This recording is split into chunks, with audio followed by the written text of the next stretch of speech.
I got you. Yeah. Hi.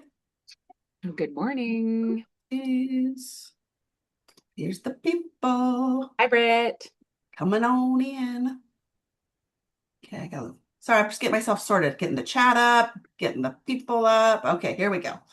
Hi, everybody. Good morning. Good morning. As you enter the room, go ahead and drop a hello in the chat. How are you doing in this first week of December? We're in the gauntlet, people. We're in the holiday crash, year-end madness. So please come on in and say hello. Hi, Brittany. Happy Hmm. Friday. Hi, Ellen. Hello, hello.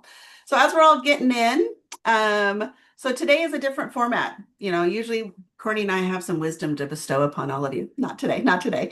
So today it really is, we're kind of curious about what you all have been sitting on, thinking about. And so today is just really an ask us anything sort of day.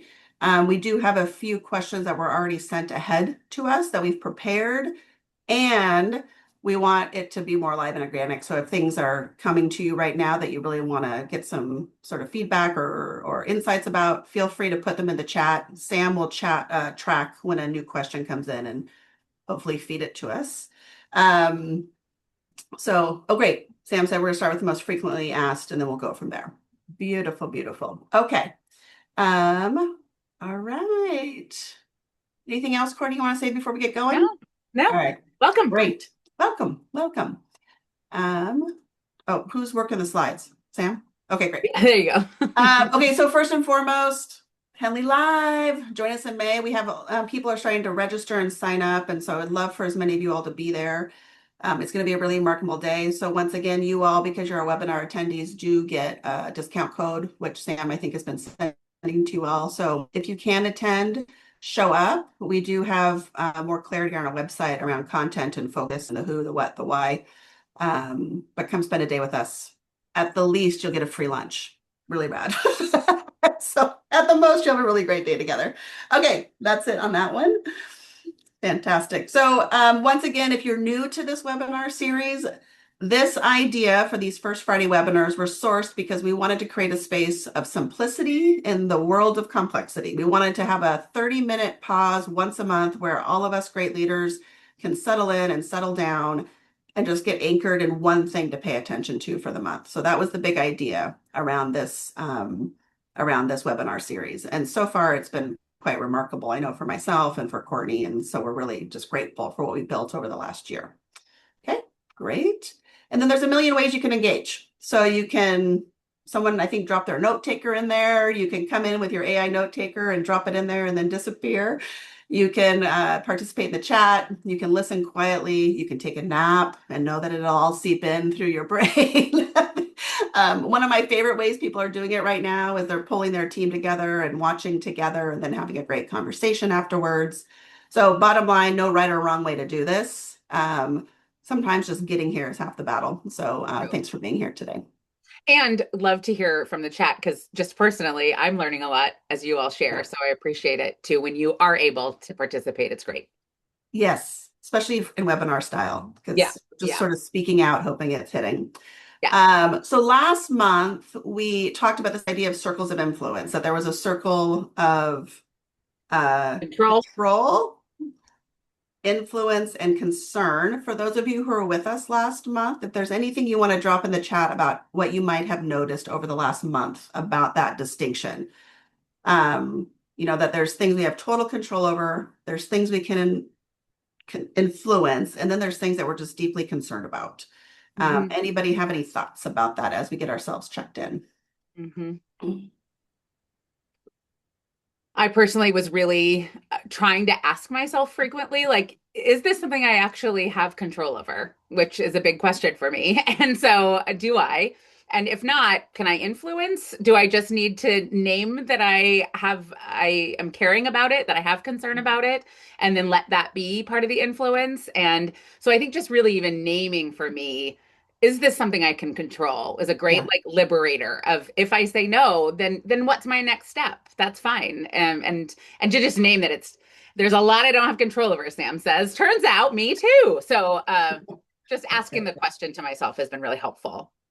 Great. Fantastic. Anybody else? Um, I would say, Courtney and I had an experience with a client system this month where we had a concern. We were concerned about were we going in the right direction? We were concerned about the value, that were we hitting the mark? And her and I were sort of in this conversation about concern. And what was great is we took an action that moved us into influence and then ultimately sort of back into like what's in our scope of control. And it created a better partnership and it caused a better outcome with this client we were working with. So I think that was a really good lesson of if we had stayed in concern too long and Mm, not sort of moved through it, it might have just swirled and not gone anywhere. So I think that was a great impact as well.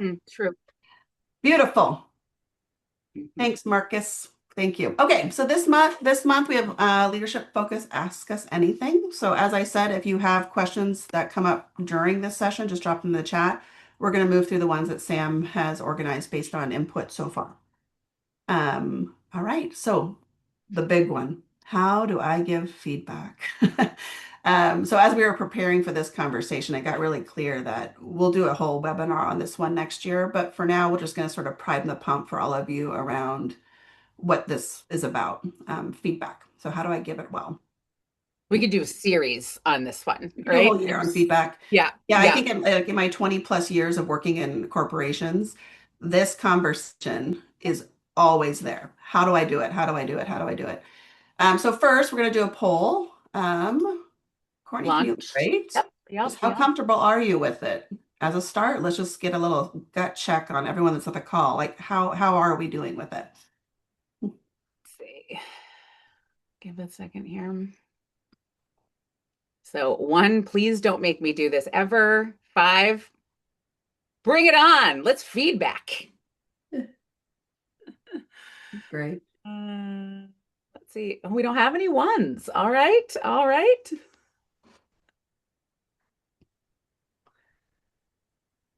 A 3.1. Ethan, specificity. I like that. That's actually important in feedback. Ethan, I'd like you to stretch yourself to 3.5 by our next call. I'm just going to give another few seconds for people to answer and then I'll share it. Yeah, if there's any kind of explaining or anything you want to add in the chat, and I do want to go back and recognize Kathy's comment. I hear you so much on that, Kathy, about the concern. Yeah, so if there's anything you want to add about what the number is you pick, two on a good day, Derek. And Derek, you love to give me feedback, right? Because you know how much I love it. Okay, so let's share a little bit here. So yes, we can see it doesn't seem to be everybody's favorite gig. Although fours and fives, do you want to share why you love to give No, feedback I so want to I want much? to hear from Or the maybe fours and not love, fives. but why you're so comfortable with it. That would be a curiosity for me. Shannon, what would you rate yourself? I do not like giving feedback at all. I love training people in it. I love talking about it. Yeah, And it's yeah. still Hmm. 25 years into this business, it still is really hard for me.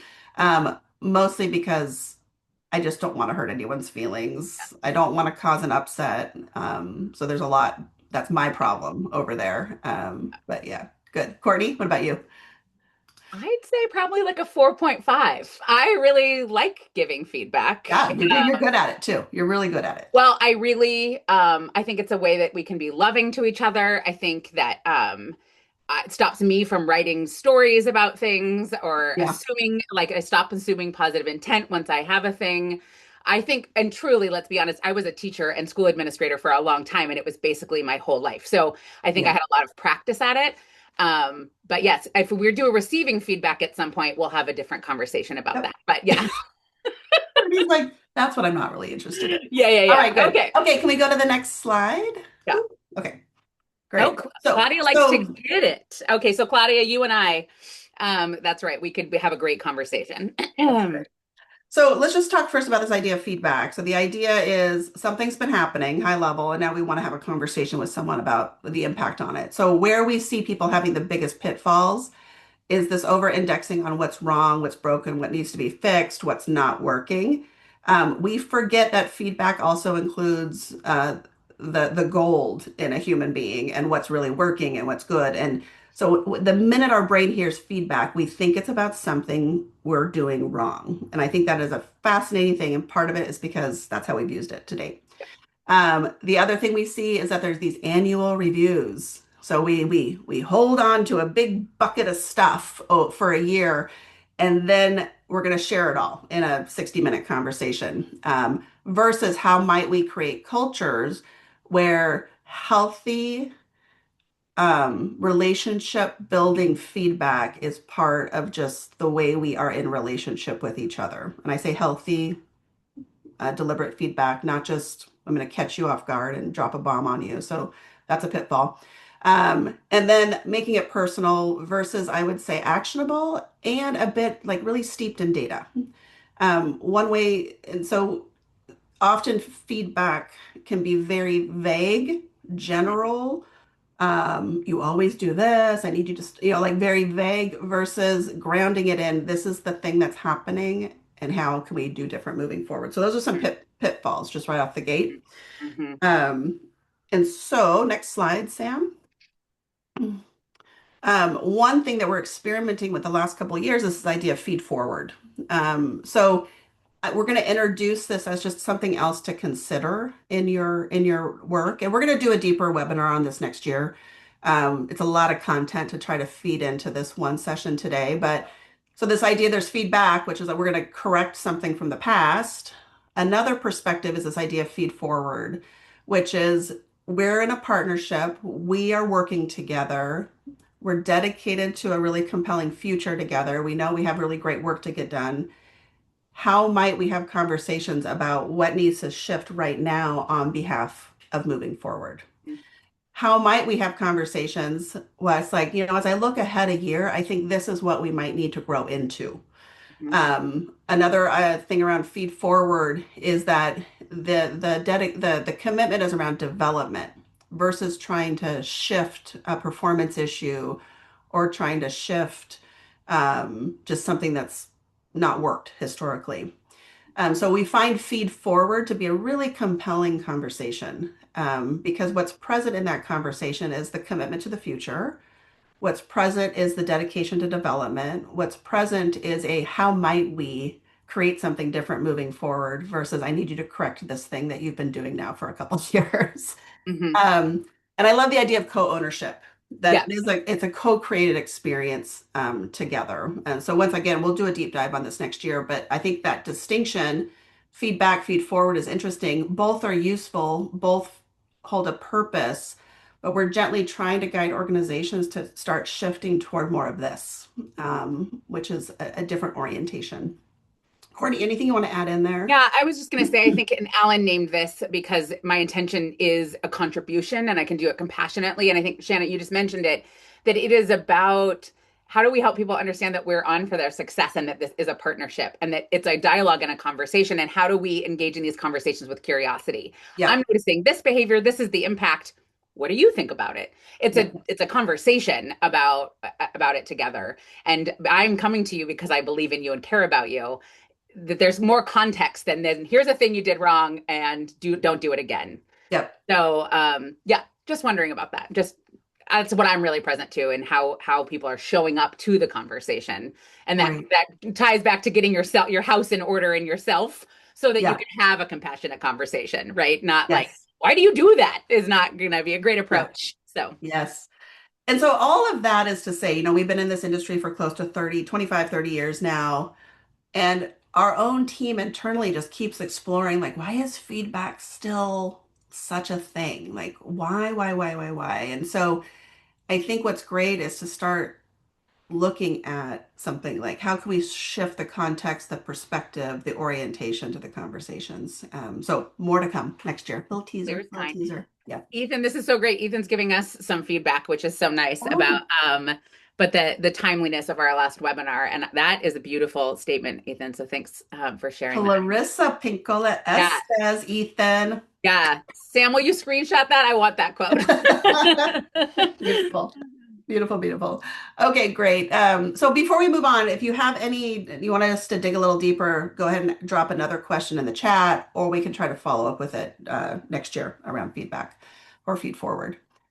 So for right now, I think the big takeaway from our answer for that is as leaders right now, just begin to get curious around how are you engaging in those pitfalls And where are you orienting yourself? Is it a past-based conversation? Is it a future creation conversation? Somewhere in between? And just begin to notice where your conversations are coming from at this point. And then we can dive more into the how necessarily next year. Okay, AI. So how do I use AI to help leadership development? So AI is here, part of our lives. Here we are. It has entered into our ethos. It's not going away. Um, so first, I would just love to hear how it's currently just existing in your day to day. It doesn't have to be in the realm of leadership development, but how are you leaning into it? How are you using it? Um, Currently, our firm hired another firm. Their name is AI Daddy to help us um, learn more about AI, to learn more about how we can use it in a way that is aligned to our own values. So we're starting to play with it really around automating things that are just a big energy drain for ourselves. Not about replacing people, not about any of that, but it's like I don't want to have to cut and paste things anymore, like small things like that. We're also beginning to really look at an AI, kind of point of view, what's our values around it. Um, Good. So I use ChatGPT a lot as far as Ethan said, like tone checking, even just getting sort of some ideas generated. A lot of automation is starting to happen. But if anyone else has anything they want to say about how they're currently using it, feel free to drop it in. And if you're not using it, let us know that too. I think it's interesting. Yeah, I think Yeah, that's curious too. If yeah, not, and why? And yeah. yeah. Mhm. Okay, so we can go ahead and shift. So what we're paying attention to. So this is, everything, this is great for leaders to consider. For us, everything ideally starts with context. Everything we begin with what are our values around it? What is the context, the why? What is having us even engage in the first place? So why we are beginning to engage with AI is because we feel like we have a responsibility to know it well, given that it's in our client systems, given that it's something that is here that people are engaging with. And as coaches and consultants, we also know that not that we want to be able to use it in partnership with real human interaction. Like the human being for us is never going to go away, but we also know that people are going to start turning to it in different ways. So for us over here, what we want is AI that still is going to foster that human connection, that is still going to serve us in providing that human need. So yes, it can support things like reflections and like, hey, give me some notes back on what I just wrote. It can give us some good sort of nuggets to get started on something. One of the things I've noticed is that AI ultimately wants you to like it, so it often will give you feedback that makes you feel really good because it wants to please you. Um, what it doesn't pick up on is the emotions you're feeling in the moment. What it doesn't pick up on is what might be happening internally, the physical cues you might be giving if you're in a conversation. It's not picking up on the other people in your system that might be at the heart of what you're having a conversation about. So you want to be really careful when it comes to leadership development that you're using it for things that are more maybe in that give me some great feedback or give me a few ideas. But just know that when it comes to development of humans, the data and the conversation is one part of it. And really, that's what AI is kicking out. There's a whole other facet, which is called how are you feeling? How are you experiencing this in your body? Who else do we need to be talking to about this conversation? Who else should be in this coaching session? Who else should be in the development journey, which is not going to happen in the AI space. So for us right now, I think it's a fast and easy way to kind of give yourself some prompts. And ideally, if you're working with a coach or a consultant, you could use it together. We have coaches now that are starting to say, hey, here's a good prompt. Here's what we just talked about. Use this prompt moving forward if you want to get some sort of on the spot coaching in between sessions. Um, so, um, and full transparency for us, we're in a new era with it. We're still really trying to find a way that we can include it, but in a way that very much still is with our brand and our values and our dedication to human connection in the workplace. Courtney, anything else you want to add to that? Yeah, I would just say I think there's a lot of things. It's created by humans, and like any human, we have perception gaps and things we're not aware of. And so there are there's many ways to look at AI. We're reading an interesting book for book club today, actually, for HLG. And so I think there's a lot around AI, not just the use itself. So I know that that's really in the world as well, and people trying to hold. And I think a lot of these questions that are asked are really big questions today, and they don't Yeah, have binary answers, which is the truth of like leadership is to get to the place where we're holding multiple truths at the same time. And so, yes, what can it streamline in our life? Like, I'm really present too. I want AI to make streamline tasks that do me in, but I don't want it to create my art or music or, like I want that to do that so that we have more time to create and to be in relationship. And I also see this pull as more we get into AI and as our clients do of like, and how do we meet in person and how do we connect in person? I think Henley Live maybe really even stemmed yeah, from this idea of us knowing that there's also the human desire, need to yeah, connect with other humans. So how are we using it in ways that free us to do these other things too that allow us to connect? And yeah. that's what I'm feeling present to in using it. No, that's great. Well, I think historically, this is just a instinctive hit. I have no data to back up what I'm about to say.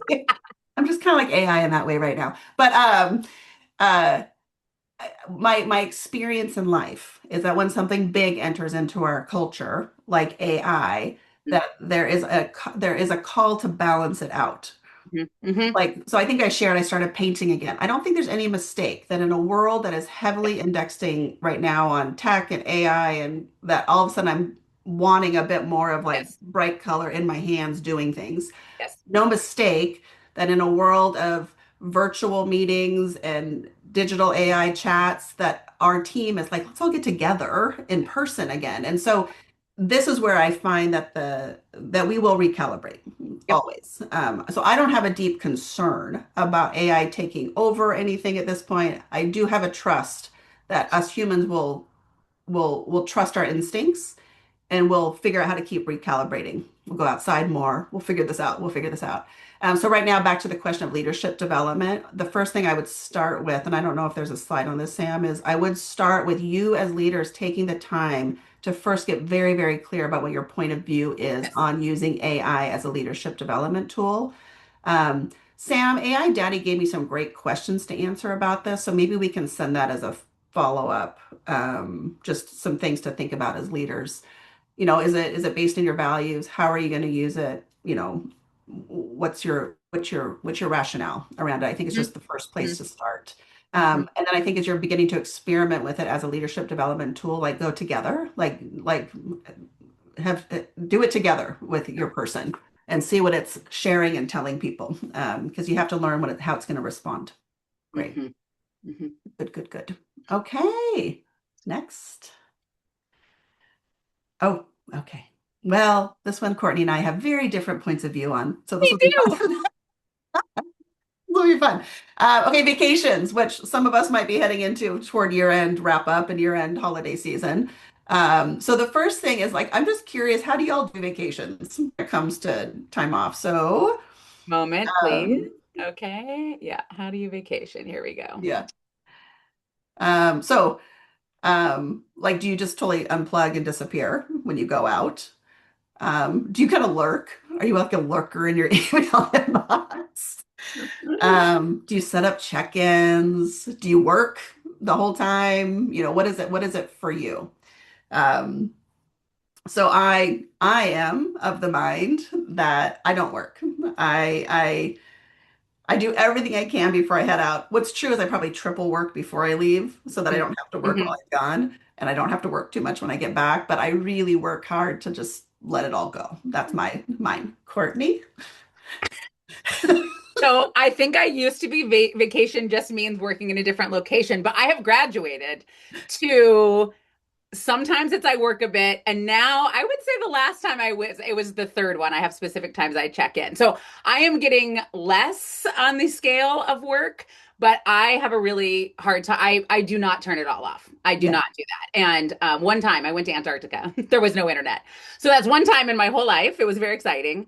Coleman, I see you they extremely nervous about asking for vacation. I think that's interesting. I Mhm. would love to hear. I think we were just saying that partly we know that when we work in a small team with colleagues I love, and when we leave, does it create work for more people?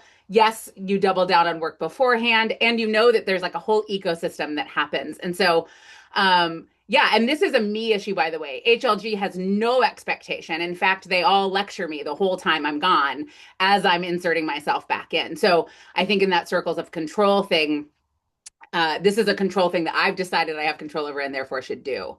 So, Yeah. um, yeah, just wanted Yeah. to. So, Shannon and I do have really different ideas about what this And means. we're going to talk a bit that there is no right way. We're No, going to talk no, a bit about addressing this, but so there's this idea of how do you manage yeah, expectations yeah, versus saying, what's true for me? yeah. So it looks like most Lots of of you are, lurking, lots of lurking. oh, the lurkers. Okay, good to know. So Yeah, first bit of coaching, we'll talk about this more in a second, but just notice if you're a lurker, like, what's happening there that has me think I need to go look? I think we start there. yeah, Check in. We got a handful that like really just drop into vacation and yeah, disappear. And then vacation just means working in a different yeah. location. I have wife. Yeah, I have a friend. Okay, okay. great. Beautiful, beautiful. Okay. So what first of all, in the quest for us to disrupt binary thinking as leaders, let's just remember there's a spectrum of all of this. And ideally there's no right or wrong. Like there's the way we do it at any given time. So we just named I totally disappear and I'll see you in 2 weeks. All the way through, I'm working full time, but now I'm sitting at a beach, and so there's a whole range of life. And this is common. And so first we just want to say, okay, that's what's so with our people. And at Henley, we don't have any hard and fast rules. We're small enough to say you work in a way that works for you, Yeah. and we still encourage rest and restoration. Okay, great. So Sam, next slide. Yeah, Kathy, I love, Kathy says over here, is it micro work? Micro Mhm. work. I like, yes, that like every day, I think there's something in me that feels dysregulating that I would come back from a few weeks away or, a trip and have the tome of emails. And so there's part of me that likes to do that. And I'm never fully, am I ever fully present anywhere is a question I'm starting to ask myself Yeah. if Yeah. I'm a little bit bifurcated. Yeah. Yeah. No, it's great. So I think, we'll see if we have time to kind of be a thoughtful chat about this, but what's your leadership point of view about working on vacation? So there's what you do, Yeah. and then I'm going to say there's maybe what you say as a leader about Yes. going on vacation. And then Yeah. there's probably like your true point of view about it. So as I said, my leadership point of view is that I believe everyone should go on a true vacation, that we should set it all down and make room for boredom, creativity, even just notice like, oh, my body is so nervous about not working, like, and just get curious about what happens when we unplug. That's mine. Trusting that really the newness will surface. Courtney, what's your leadership point of view? We talked a little bit already, but yours and Yeah, I think my leadership point, well, and I think if we're honest, I would like when I was managing people, I did tell them to go on vacation. yeah. And what's true about it is I would have liked them to email me back, right? So, and there must have been a sense that they understood that. I work really hard Mhm. I schedule my emails so that people don't get them, I try to really send them at appropriate times for them, but yeah, I think that there's the what I say and then my espoused values and then what people probably sensed about me because I was working on vacation. And Yeah, so what was I telling them? My words and actions were not necessarily meeting. And so yeah, I think about that a lot now and doing this work. That what am I saying and what am I doing? yeah. That's great. That's great. So I think, um, so I think this is an important distinction is in many ways, ideally what we want is some alignment between what we're saying and what we're doing. Yeah. You know, so, you know, um, we just want to look at that first and foremost, like as leaders, because they're going to look at us and say, we're going to do what our leaders do. Even Yeah, though they say one thing, we're going to that's right. follow that. Yeah. That's right. Great. So Kathy, you suggestions. and I are going to buddy up next time we go on vacation. All right. We are going to try this, Kathy. That's great. That's great. So some suggestions. Once again, there's no right way to do this, but this idea of expectations and going on vacation and how do we do all this? So I think the first one is which way engaging in time off is most aligned with your values. Like do a gut check on that. Um, if you're working, like share with your team why and when and how you're doing that so that they understand what to expect and vice versa. Um, and then I'm always curious, like, can we trust ourselves to keep our own word around this? Because what I know, because we are living in a capitalistic system, we are living in a system that's wired to have us work and produce, that often it can be physically uncomfortable to stop doing that when we're on vacation. I usually have a couple days of just sort of the feeling of anxiety coursing through my body until I have a good dialogue with myself that my team's in good shape, everything's fine. Nobody, we're good. You're going to be back. But we have to like, can I trust myself to say I'm not working? Can I trust myself to say I'm just going to check in for 5 minutes a day? Can I trust Mhm. myself to say I'm going to look at email for once a week? Can I Yeah. trust my team?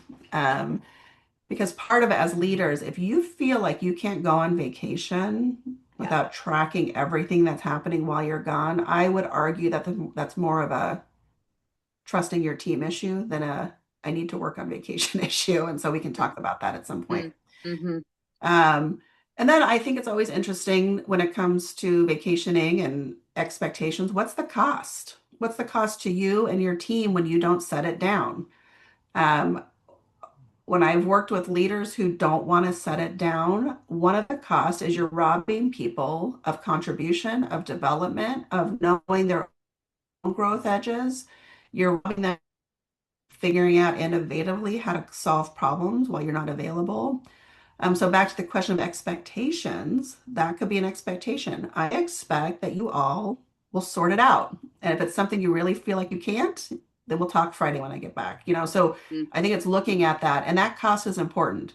There is a Yep. cost, So there's a cost either way. When I don't look at email for 3 weeks, I'm on vacation, there's a cost. I come home to hundreds of emails. That's a cost. Or there's a cost if I'm looking at emails while on vacation. So it's Yeah. it's choosing Yep. a cost, I would argue. And then remember, this is all about choice. So when it comes to expectations, are you choosing to make sure everyone's set up and aligned around that? Are you choosing to say, I'm still going to manage that from afar? And then the last one is just being really clear, like how might you have those clear conversations around expectations? How might you begin to say, I'm going out for 10 days. Here are the things I want to hear about if they do come up. Here's the things I fully trust that you all will handle without me. It's really just getting clear around when am I in, when am I out, when do I really want them to call me, but Mhm. once again, there's no prescriptive agenda for that. It's looking at your values, your expectations, your own experiences at work. So, and some of these questions are hard because I think we've been taught historically that there should be an answer. Like this is how the fix that Yeah. will always work. Um, Over at Henley, we have a bias that there's a million ways up the mountain.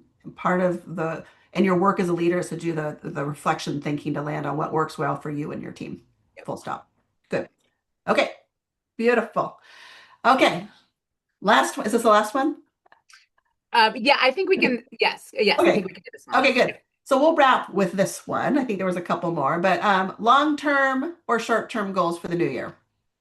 Um, First of all, once again, binary thinking. Should I do Yeah. long or Yep. short? So we Yep. just want to keep watching our tendency to be like, which way is the right way? Which one should I be doing? Yep. Very. Um, and I would argue that even our pull towards like we should be doing this in December and we should be having clarity come Jan 1, I would look at all of that right now if I were you. Maybe like my natural rhythm is like in September, I want to do all this thinking. Other people like, oh, it's springtime for me. So we could just watch to see when does your own sense of like getting clear about what you want to step into, when does that pop up? So as I said, we really think you need it all. Have this larger vision, have a clear strategy, have some daily habits, and look at that. Back to the AI conversation, this is where I think AI is kind of fun. You can feed in what you want to make happen and say, create some habits for me. Please auto-populate reminders. This is where some of the tactical parts of goal setting can be really useful with AI. So one thing to think about is when it comes to this idea of goal setting is um, my experience with myself and the people I've worked with is that we will go very big. We have grandiose ideas of what we're going to cause in a year. Um, Mm, Forgetting that there's also like a lot of unexpected surprises. So one of the things we're experimenting ourselves right now is when it comes to large goals. Yes, our company has a vision, we have a strategy, we have like we're going to hit these things. What we're continuing to get curious about is what is the day-to-day going to look like for us, right? So we will zoom way out. We will have this big audacious goal. What we want to do is ground in like, okay, and what does it look like every single day as I'm sitting at my computer doing my job, right?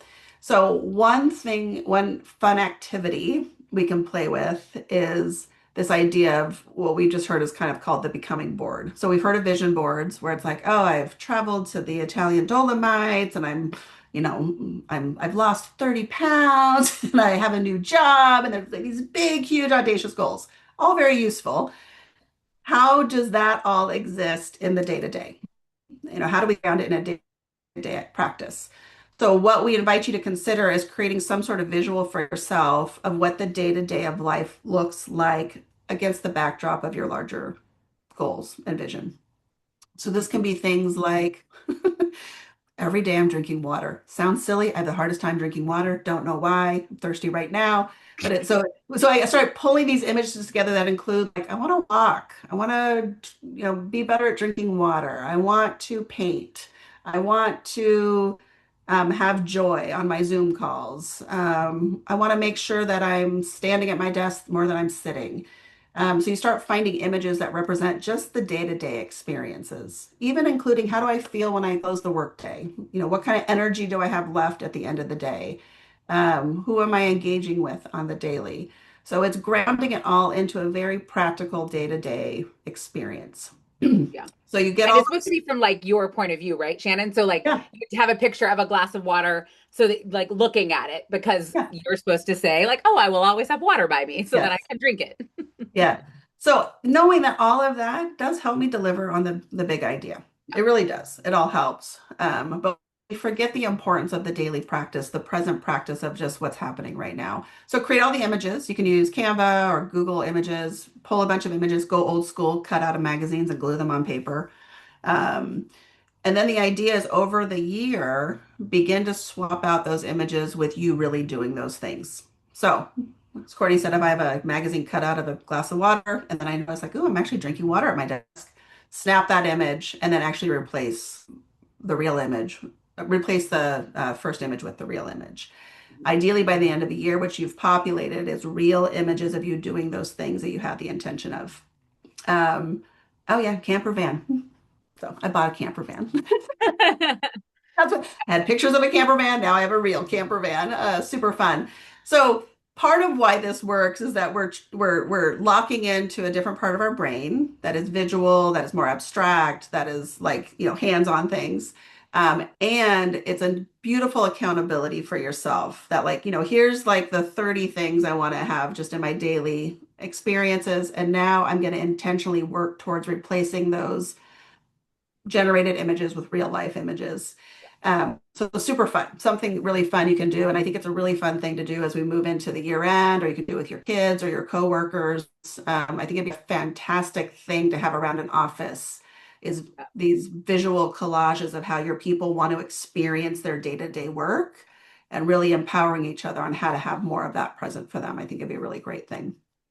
So that's idea we have for that one. Well, so one of the things I was going to just mention is I think it's James Clear who talks about the that humans greatly overestimate what we can do in a year, as Shannon spoke to, we do, and greatly underestimate what we can do with small changes every day. Mm, And so I think that's like Ross, this goal here of learning something new every day, and introducing myself to someone new every day. If love that. you're doing those things, that's so different than like I will know how to do all of these things is such a like an abstract goal. But saying I am going to learn something new every day, imagine what you will learn at the end of the year. Yeah. And so I think that that's what the for me, like the big goal setting is more fun, but the actual improvement and actual meeting of those goals is so much more present in the day to day. So how are we holding those both together? I think is really important.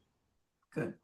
So as leaders on this call, I think, your practice is, and if we go back to a creative tension model that we talked about a few series back, how do you hold both? How do you hold the current reality of the day-to-day of what's happening right now at work on the normal against the backdrop of where are you all moving together? And that's the tension that we always have to hold. And even as we move toward sort of declaring what 2026 is going to be about, if we're only fixated on the thing that we hope is going to happen way out there and we're forgetting about the connection to day to day, we're less likely to hit that mark. So your work is to hold both. Yes, have big, audacious goals, but what does that mean right now, every single day? Good. Okay, I think we're at end. Yeah. Anything else? I think that's a wrap. That's all we could get through. Good, good, good. Okay. So as always, Sam's going to send you some follow-up goodies. You'll get the recording. Um, just see if you want to play with any of this. I know the holidays are here, or you do none of it. Just like, That's what I was gonna say. Is we're saying earlier like about vacation, but I think this mindset that we have to earn rest is pretty dangerous. But and so I've been thinking about like Henley, we talk about reset, reconnect, and reimagine is all of the things that we do. So maybe give yourself that's a leadership goal to reset, reconnect, reimagine, and maybe that's how I could give myself the time to rest. Maybe think about it next year. That's fine. Maybe think about yeah, it in the spring. That's fine. So yeah, just present to everybody holding a lot. And how can you give yourself permission to do the reset and the reimagining? great. Yeah. Beautiful. Yeah. Okay. And last thing is our first Friday is not going to be on January 2nd. Next year Yeah. it'll be on January 9th. So we're going to push it out a week. Yeah. So as you all check out, thanks for being here. If you want to drop one word, different format. I'm kind of curious if this was useful. If we want to do this again, I would love to hear your Mhm. feedback at some point about that because we've never done it this way.